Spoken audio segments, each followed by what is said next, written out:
Buhay na buhay ang sining at kulturang Pinoy sa pagtatanghal ng Philippine Dance Company dito sa Balboa Park, San Diego. Ito na ang ika-25 taon ng pagtatanghal ng grupo sa lugar at patok na patok pa rin sila sa mga Pinoy at pati sa mga non-Filipino. 2 araw na ipinagdiwang ang 25th year of Philippine Arts Culture Festival sa pamamagitan ng pagsayaw, pag-awit at pagtugtog ng mga instrumentong sariling ating. Ang Philippine Dance Company pinasimula noong 1974 ni Dr. Lolita Diñoso Carter sa layuning huwag tuluyang makalimutan ang kulturang Pilipino. I just decided I need to do something for the community. And I got a group interested in meeting with me, and I started teaching them folk dances. And that's how the dance company started.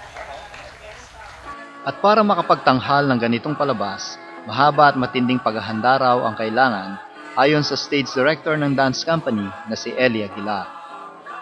It's about 6 months or more because it's a lot of work involved in it. A lot of work.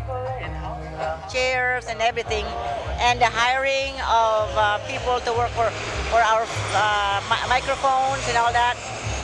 Di matumbasan ang kaligayahan ng ating mga kababayan sapagkat minsan pa ang kultura at sining ng ating inang bansa ay naibahagi at naipagmalaki natin sa ating kapwa. Mula dito sa San Diego, Joey Liam para sa Hataw Balita ng UNTV News Worldwide.